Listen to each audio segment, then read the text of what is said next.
Hello everyone, स्वागत है आप सभी लोगों का कल्याण इंस्टीट्यूट यूट्यूब चैनल पे। आज हम इस वीडियो के अंतर्गत अर्थशास्त्र का अर्थ एवं प्रमुख परिभाषाओं को जानने और समझने का प्रयास करेंगे कि अर्थशास्त्र का क्या मतलब होता है और प्रमुख अर्थशास्त्रियों ने कौन कौन सी परिभाषाएं दी है। इसको हम आज के इस वीडियो के अंतर्गत समझने का प्रयास करेंगे।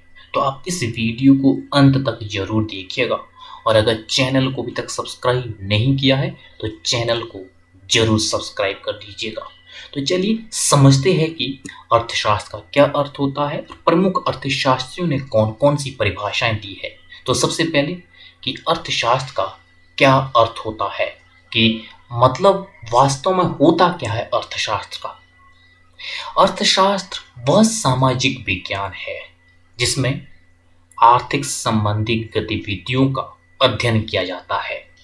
जब यहाँ पे हम आर्थिक संबंधी गतिविधियों की बात करते हैं तो उसका मतलब क्या होता है। उसका मतलब ये होता है कि किस तरह से जो लोगों के पास सीमित मात्रा में जो संसाधन है उनका प्रबंधन कैसे हो और उस सीमित संसाधन से लोग अपनी असीमित आवश्यकताओं और इच्छाओं को कैसे पूरा करें, यही अध्ययन अर्थशास्त्र कहलाता है। यानी कि अर्थशास्त्र वह अध्ययन है जो ये समझाता है कि किस तरह से लोग अपने असीमित संसाधनों का प्रबंधन करें, कैसे करें असीमित संसाधनों का प्रबंधन, ताकि वे अपनी असीमित आवश्यकताओं और इच्छाओं को पूरा कर सके। हमारे पास सबसे बड़ी प्रॉब्लम क्या होती है, आवश्यकताएं अनेक होती है और उसको पूरा करने के लिए हमारे पास रिसोर्सेस लिमिटेड होते हैं।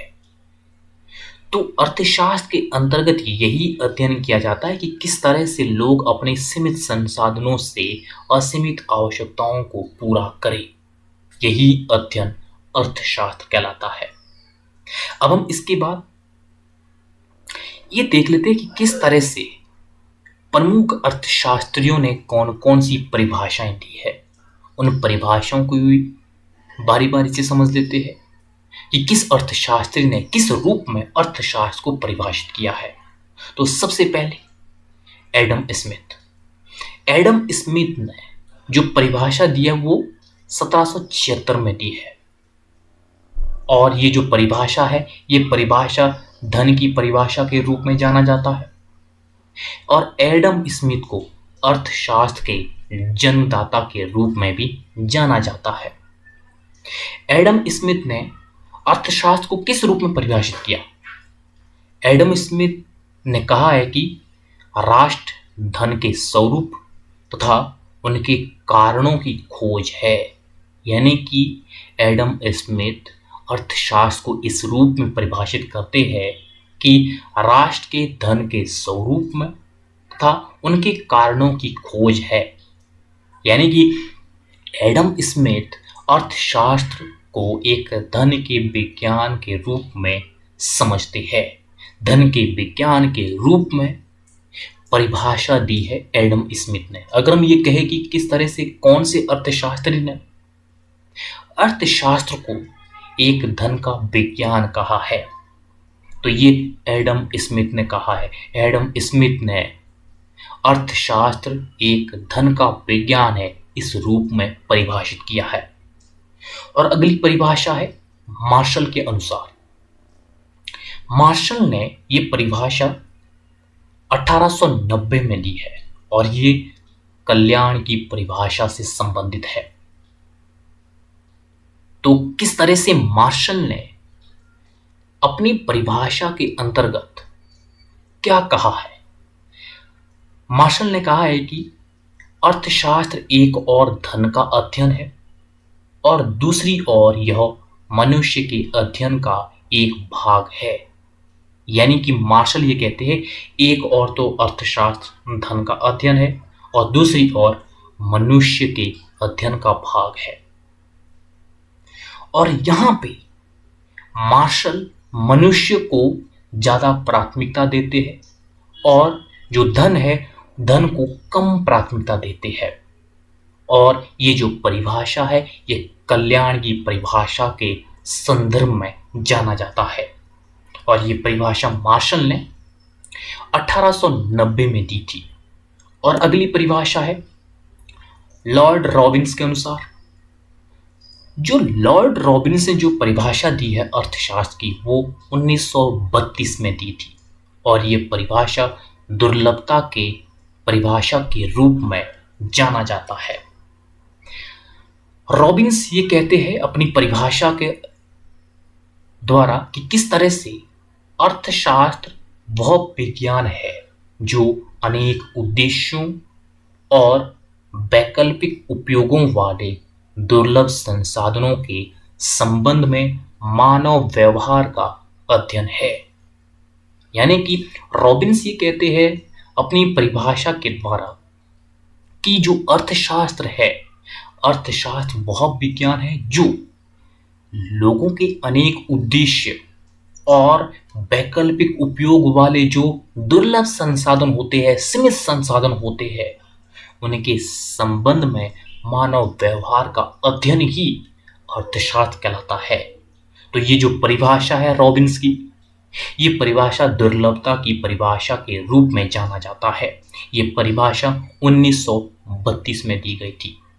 और अगली परिभाषा है पॉल सैमुअल्सन के अनुसार। पॉल सैमुअल्सन ने अपनी परिभाषा 1948 में दी थी और ये परिभाषा विकास की परिभाषा के रूप में जाना जाता है। यानी कि डेवलपमेंट से संबंधित ये परिभाषा थी। सैमुअल्सन ने किस तरह से अर्थशास्त्र को परिभाषित किया? उन्होंने कहा है कि अर्थशास्त्र वह अध्ययन है जो यह समझाता है कि व्यक्ति और समाज सीमित संसाधनों का उपयोग कैसे करते हैं।